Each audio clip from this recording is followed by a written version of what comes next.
And for tonight, ang ating pag-uusapan is still decongesting Metro Manila, which is very important. Of course, Mr. Michael Abisamis Tan. I will give you an overview or a short talk on Suburban Living, Decongesting Metro Manila.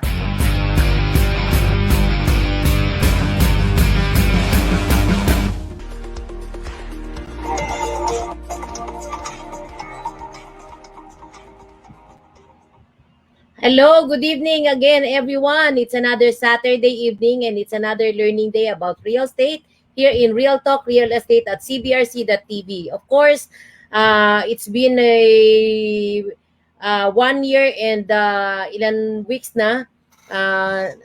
Dito we are already used with our regular normal life, no? I hope that most of us were already set for vaccine or second dose, no, or first dose, no. Importante, mas lamang pa rin tayo pag meron tayong vaccine, of course. And for tonight, I'm so excited to share with you about suburban, no. Importante sa atin, no, especially itong masyado ng congested ang ating lugar, no. So we really have to decongest. And of course, here in cbrc.tv, nakita nyo yung mga iba-ibang show from Monday to Sunday. So you will be learning a lot of things from our different hosts, no, sa Feasibility, sa Architect TV, sa Biyaheng Lokal, no, kay Dr. Carl Balita, Radyo Negosyo, and a lot of shows. So hope that you maximize, no, yun pag ng mga iba-ibang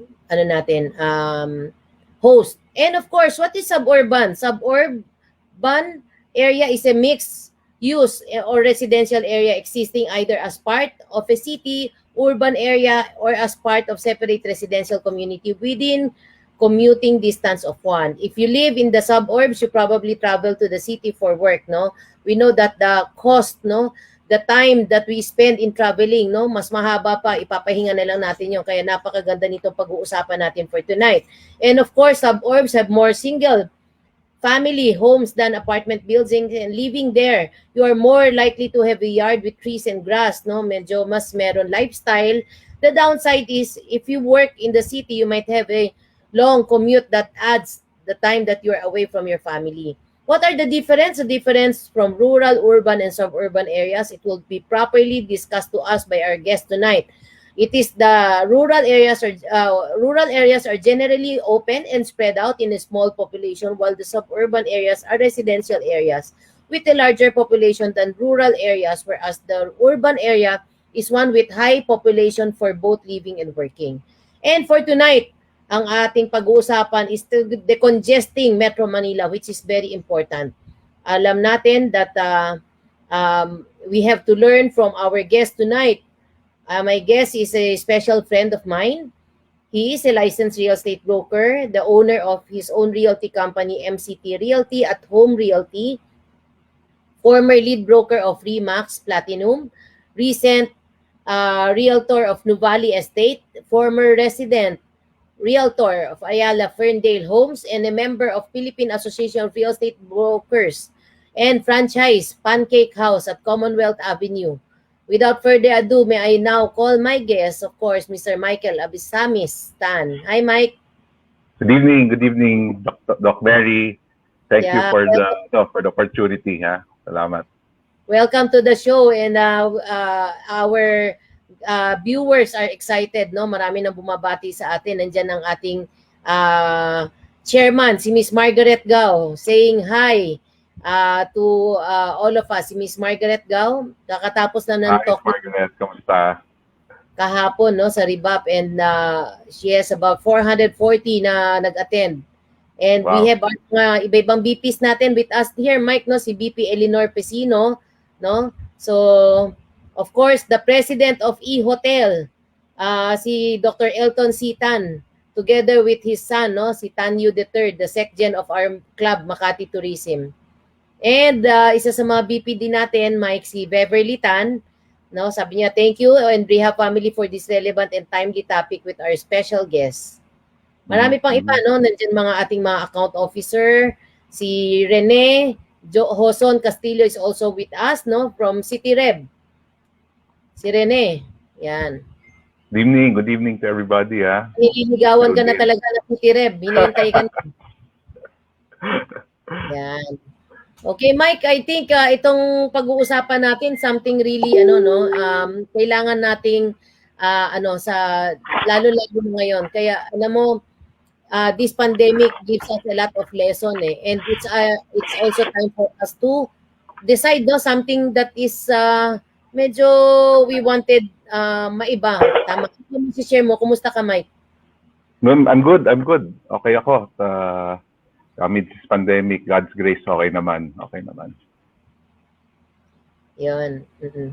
So, batiin pa natin lang sandali si Edgar, no? Lingkodo, isa sa ating mga BP, si BP Arceli Barcarce. And of course, marami pang mga ibang nanonood sa atin. Yes, Mike, you have the floor. Excited Okay. Yeah. Thank you for the opportunity again, Doc Mary, for having me in the show, no. So slides, mag-aano tayo. Parang kwentuhan lang to, I will give you an overview or a short talk on suburban living, decongesting Metro Manila. I think it's tama-tama yan sa sinabi nga ni Doc Mary.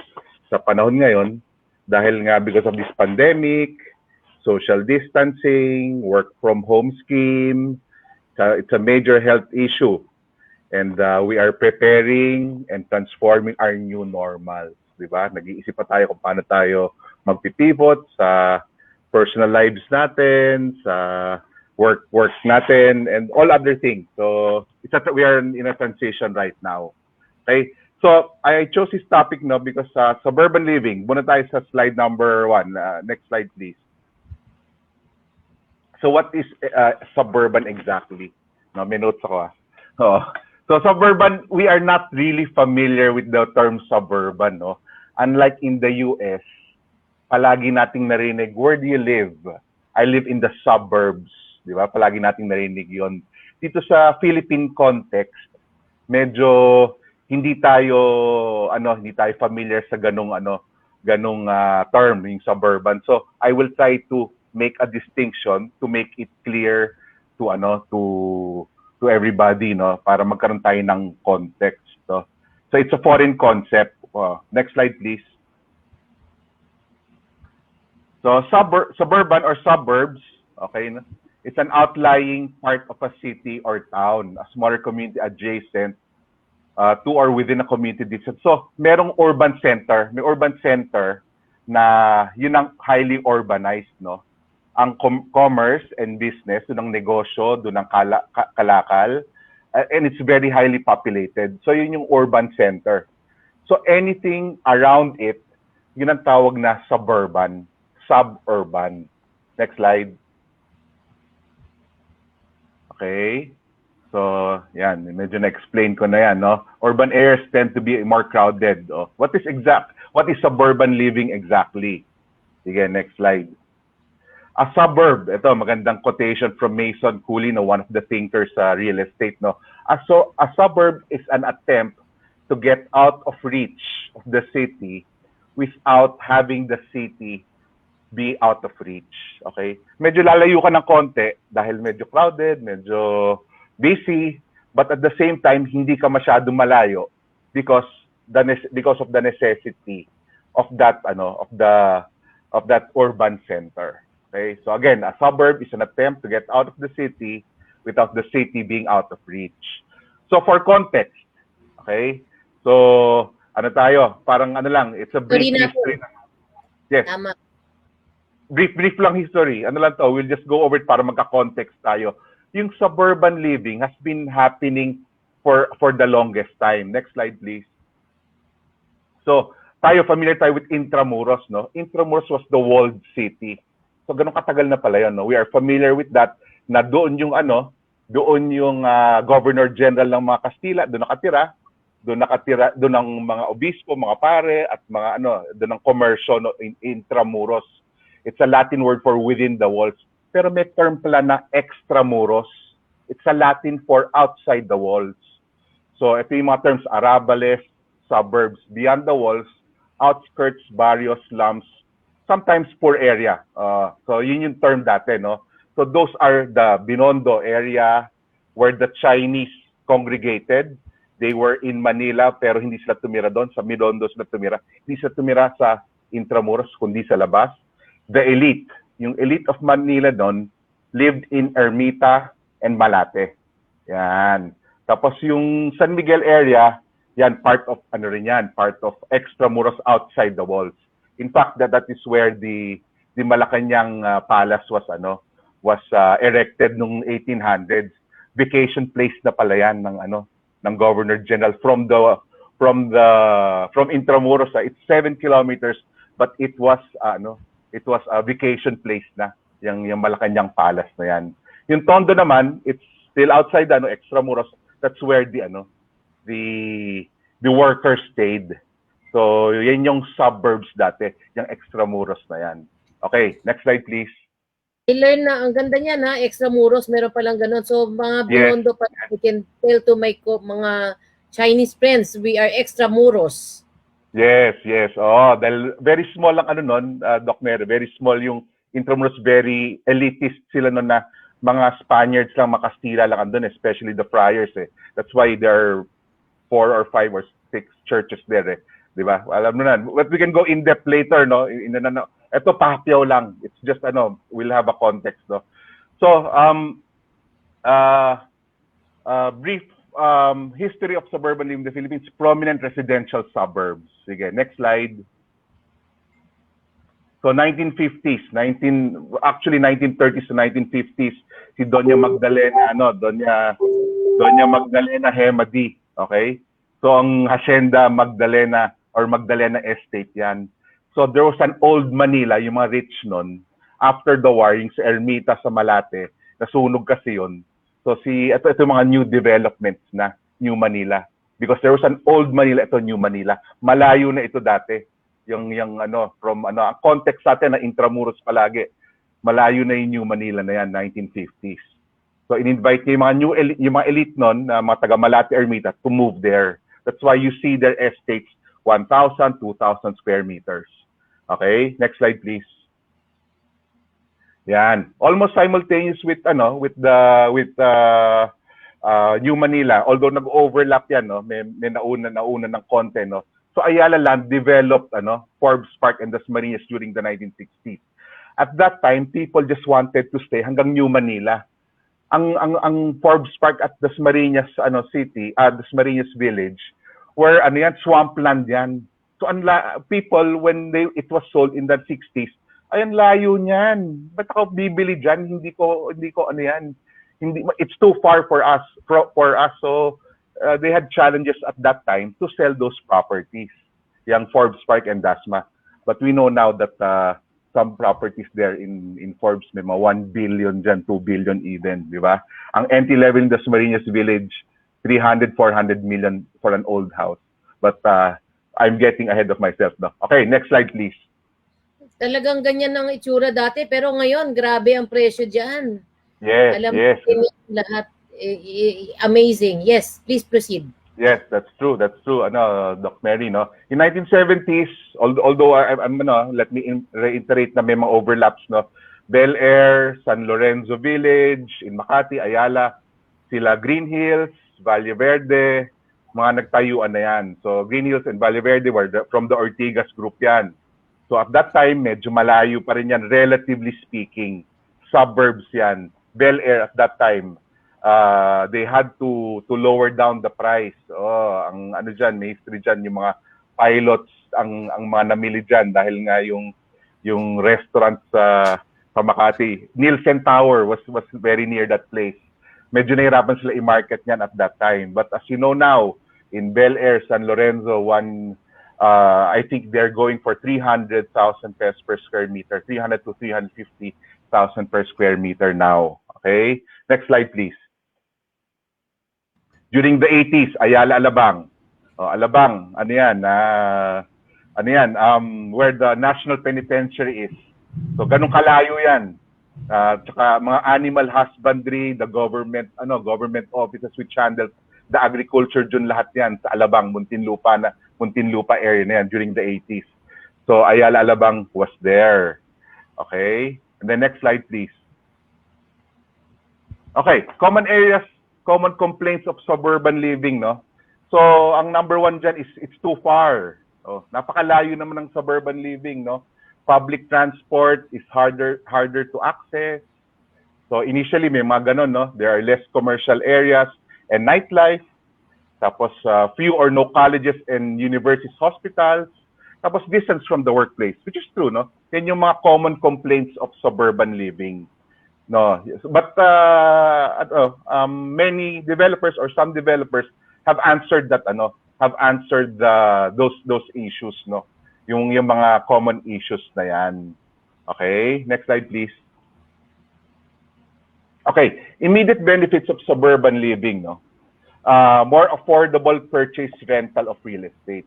If you were to compare the prices in Metro Manila, let's stick to mga gated villages, no. The prices are really out of this planet, di ba? Doc Mary. Let's say Valenzuela, Wakwak, even Phil-Am where I came from, Ayala Heights, lahat ng mga Metro Manila, Quezon City, residential villages, Congressional Avenue, nagbukas ng kalye, Cherapura, sobrang mahal, everything else, Green Hills, di ba? Sobrang mahal. So, ang immediate benefits of suburban living, yung medyo lalayo ka ng city center, more affordable purchase or even rental of real estate. Okay? And then there's more affordable cost of living, medyo mas mura. For example, ang labor cost doon mas mura. For example, may construction, ang labor cost, iba ang NCR rate. And mga region 4, yung mga regions around it mas mababa. And other major factors now na tamang-tama, no, there's more space, there's cleaner air. Itong suburban living, I'm talking about the south, New Valley, to the east, mga Antipolo, Montalban yan. Montalban. Yeah. Bulacan, may mga areas na even Pampanga, Subic. Pampanga, Subic, ganyan. Yeah. Bataan. Bataan, yeah. So those suburban areas have the same pattern in terms of yung mga prominent na suburban areas na binanggit ko. Same complaints from initially from the beginning, no. Next slide please. So long-term benefits of suburban living. Okay, so may short-term, may immediate benefits, ito long-term. Sige, next slide. So property appreciation. Okay? Property appreciation, let's say yung mga solid examples, no. I have a client, yung lola lived in they bought a property, they grew up in San Lorenzo Village. So binenta yung property 250 million. So it's a legacy purchase na ipamana niya sa mga anak niya yon. And they lived a little bit south, Alabang Hills yata lumipat, I think. So medyo napapanahan pa niya yung out of that property na tinira nila for the longest time. That's a legacy purchase, no? So of course there are parameters in choosing where you will live, where you will purchase that suburban na property, no. Tapos after the legacy, it's a retirement nest egg. Kasi nakikita ko ito, no, my parents live in they still live in Phil-Am, no. The prices there because of Vertis North, hindi ni-develop ni Ayala Land. Ang old house doon was right now it's 45 million to 50 million. Meron pa nga 60 million na mga bahay. These are old houses. Okay, so ang dami nilang contemporaries who have sold properties there, and then since medyo seniors na sila, they just get a smaller house or a condo na easier to maintain, and they have 40-50 million pesos in their sa pocket nila by buying a suburban property, Phil-Am, 20, 30, 40 years ago. So dati ang Phil-Am was just a middle class housing of Phil-Am Life Insurance. So nagkaroon lang ng development na maintain. So that's a very good retirement nest egg. Yon, no? If you buy the proper yung the correct property, no? So Mike, basically just yon. like Yes. right on time, no? We are building our, we are about to build our residential house also in Philam. So dati, Really? ang dami naming nabenta diyan pero mura pa kung kailan namang medyo mataas na at saka naman tayo kaya gumanda kasi nagkaroon ng Bertis North, nagkaroon ng mga maraming development at saka yung Central Station. It will be diyan sa area, right? Correct. So, madami doon nag-hold pa rin ng property nila ayaw pa ibenta because they know that the central station will be there. Andun yung si MRT3 right now, ano's coming, MRT7, doon din yung termination, LRT3, and the subway, meron rin daan doon, and yung Meseda Hotel and the casino of Razon, they'll have a Soler there eh. Plus yung area na yan, plus yung Eton City just beside it. It's also the BMW showroom is there and all the other BPOs adjacent yan eh So yung dating Talahiban, I'm sorry to reveal my age. Inabutan ko pa yan yung SM North na may mga kalabaw pa dati yan. GSIS property. Not for sale yon. Tapos naging slowly during the 80s yon. My lolo lived in Philam at that time. So nakita ko yung transformation hanggang EDSA na yan, naging na nga, very commercial. So let's go back, no? I'm getting ahead of myself. So last slide, second to the last slide, no? I just want to impart this this suburban living, no? Next slide. Those who learn from history will benefit from it. So let us learn from from those who have benefited now, yung may mga properties sa Forbes, sa Dasma, or sa San Lorenzo, sa Green Hills, sa Green Meadows, nabili nila yan ng una eh. Nabili nila ng una yan. They gambled na even if people said na, uy, ang layo dyan, malayo yan, hindi yan, walang titira dyan, ganon. So, let's learn from history and we will definitely benefit from it. Yon. Next slide ba ko? Ana? Yon. So, that's it. That's a simple overview. A quick overview on suburban living. Wow, that was so nice, no? Hindi ko ma-imagine na himay-himay mo yung 60s, 70s, 80s. And yung may kalabaw, yun ang nakakatuwa. Naabutan mo pa may kalabaw. Parang inisip-isip ko, na ba si Mike mo? Parang secret muna. Maraming nanonood sa atin, Mike. Nandiyan si Edwin Alianige. Nandiyan. Hi. Hi, Edwin.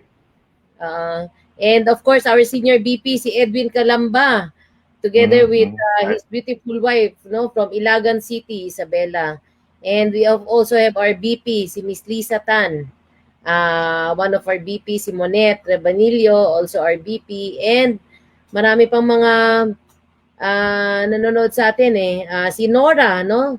Nora Nano. And sabi niya, hi, Mike. Hi, Nora. Yeah. Hi, Nora.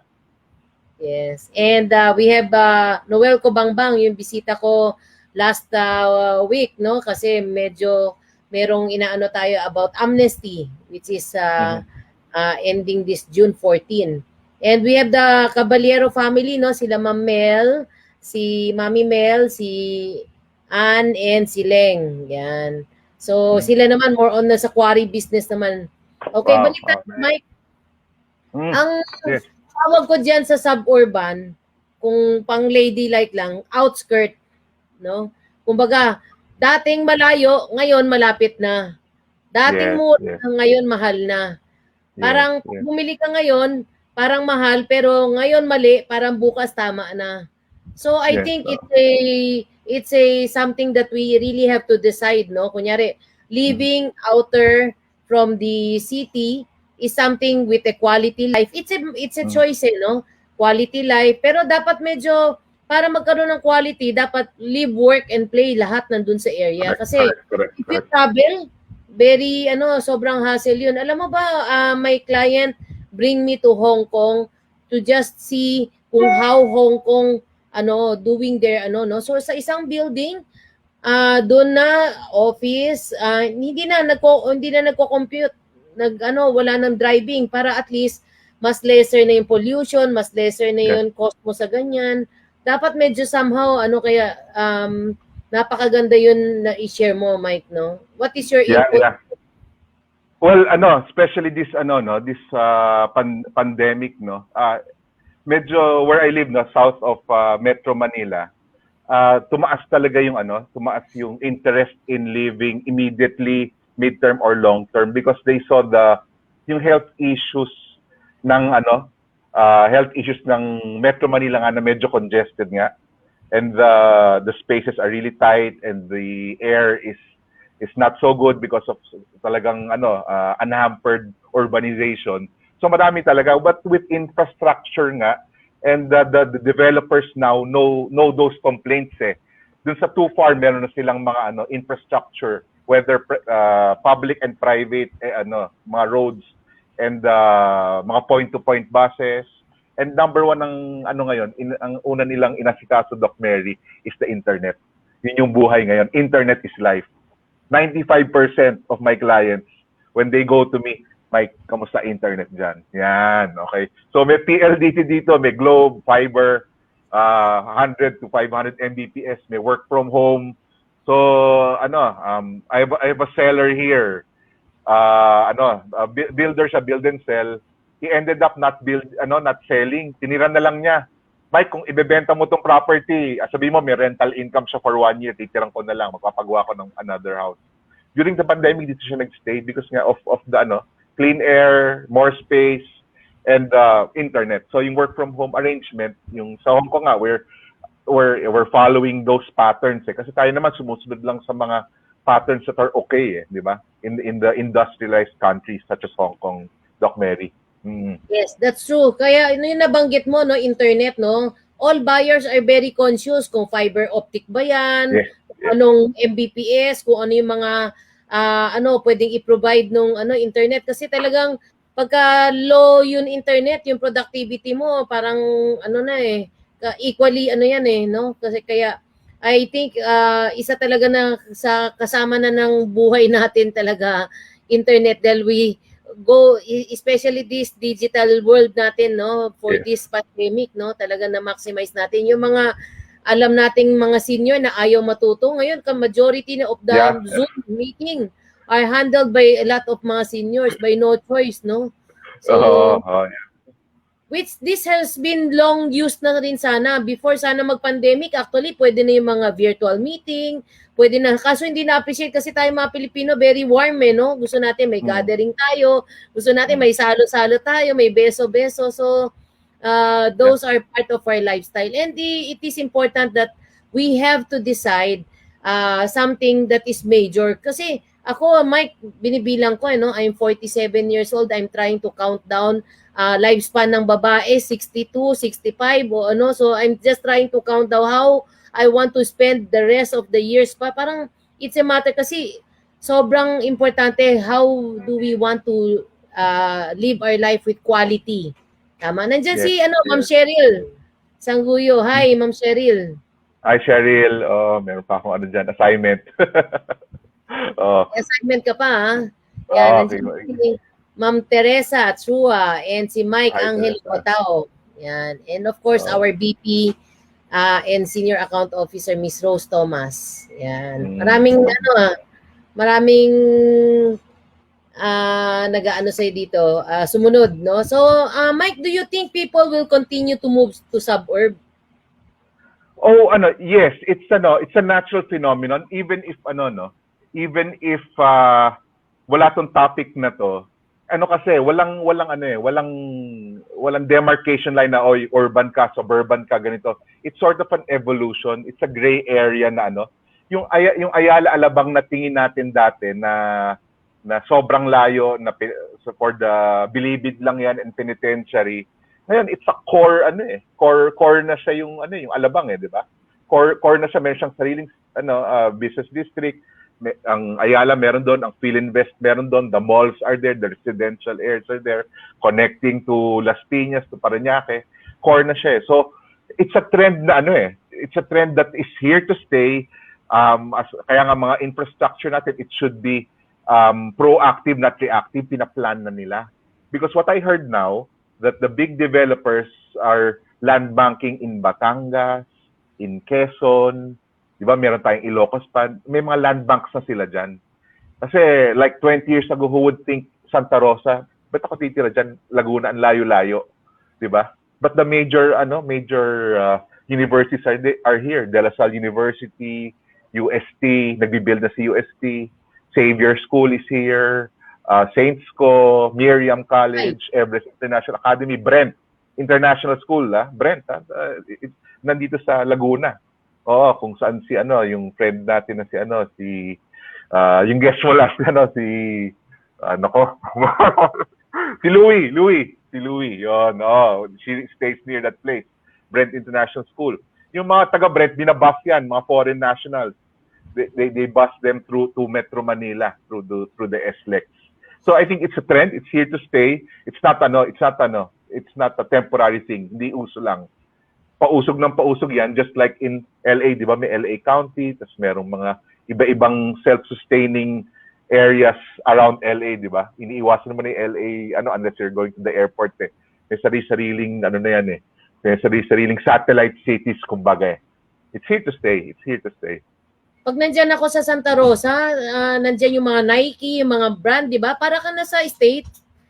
Para ka na sa ibang bansa, na para ka na sa, nasa outlet store ka, nasa tapos yung parang, it's really an experience. Meron kaming house sa Tagaytay Highlands, kaya every time, we also enjoy, just sa area. Kaya, at saka, yun na-mention mo, mga school, that will, follow, kasi, other than yun talaga, syempre, ang kailangan nating hospital, school, no? Kung saan mga BPO na makakapag-work, no? Kaya nga, dapat talaga kaya nga, environmental planning is really very close to my heart kasi that is something that you plan before before yun development eh. Kagaya ng Baguio, ang ganda ng weather, kaso nauna yung development kasi nagkaroon ng planning. No? Boracay, ang ganda rin, pero nauna yung development kaya hindi nagkaroon ng mga proper na mga, unlike yung San Vicente, Palawan, which we also invest in San Vicente, Palawan, yun yung ginawang parang beach na tawag dito, eco tourism, no? Sustainable, yung sustainability, yun ang key ata eh.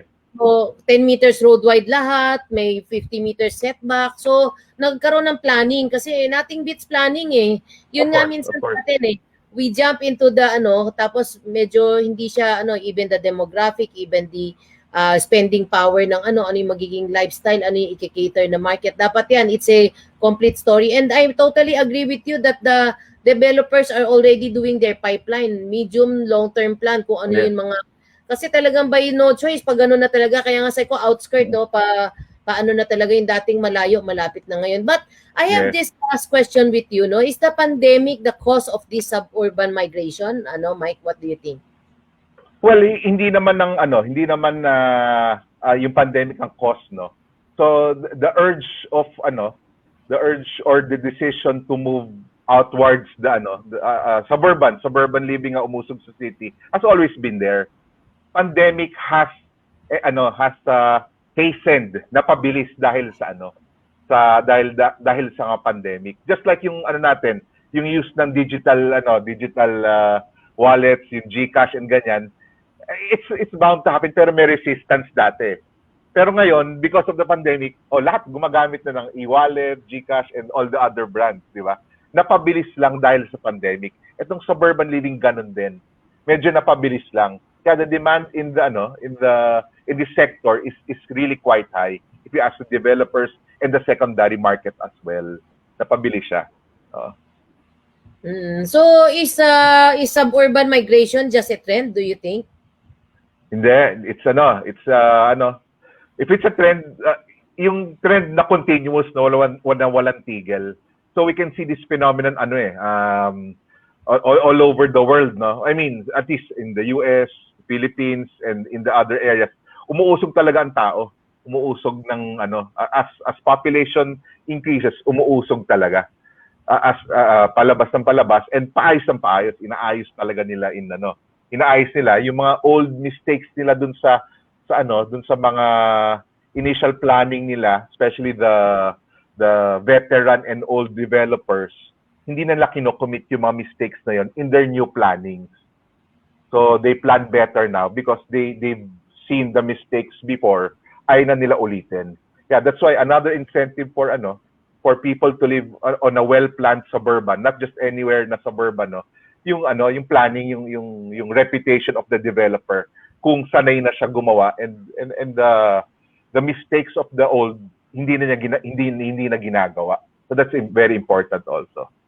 I like that keyword, well planned, no? It may be suburban but medyo hindi ganon kaayos, no? Kasi you need assessment, no? Kumbaga, anything should be at your near your doorstep, di ba, no? So the well planned itself, it should cater from all ages, from all no? So dapat lahat 'yun medyo talagang i-consider.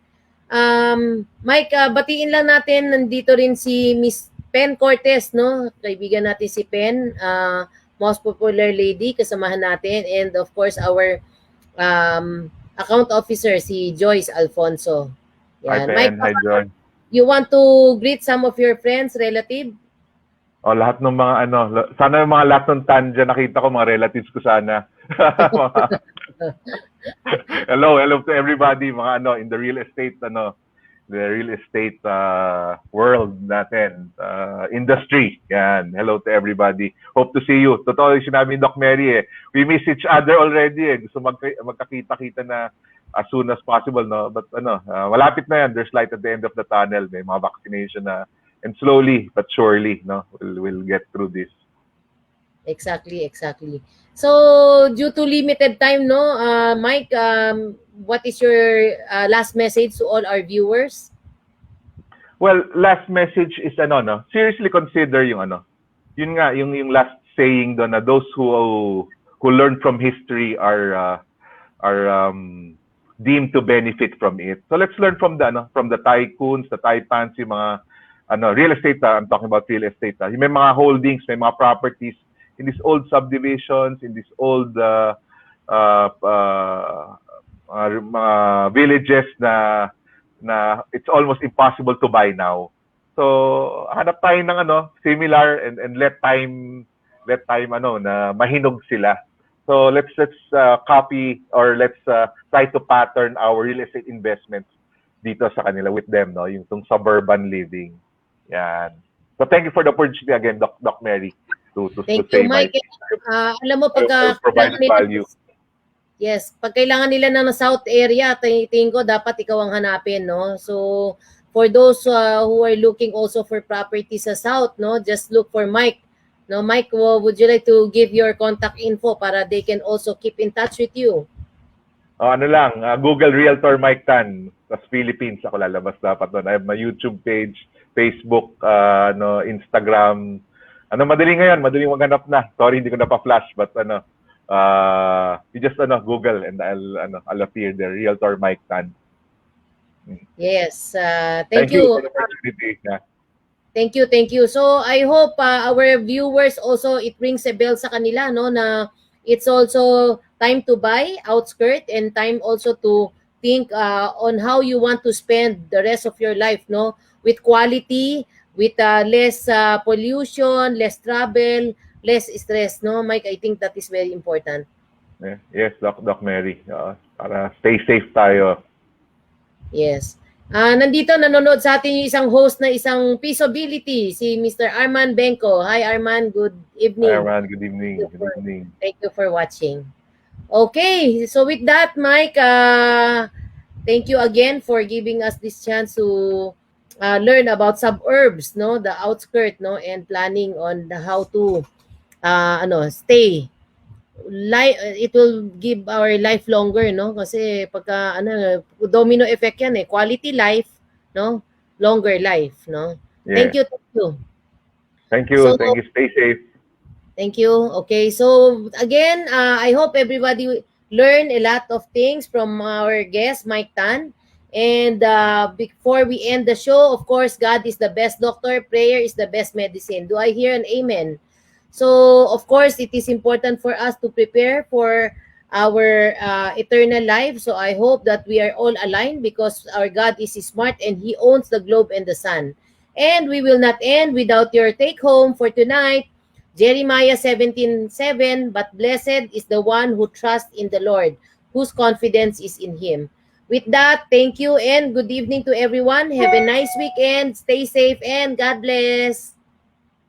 CBRC.TV, the virtual space of the future today. Brought to you by Dr. Carl E. Balita, Real Talk Real Estate. Our host, Dr. Mary Gauso. Every Saturday, 6 p.m., Dr. Mary Gauso holds 8 licenses and titles: a licensed real estate broker, a licensed real estate appraiser, a licensed real estate consultant, and a licensed optometrist by profession. She is a licensed international life coach, a licensed management coach, a certified international property specialist, a 2019 ASEAN Arena Top Broker of the Philippines, Rehab Real Estate Hub, and My Hometown Realty President.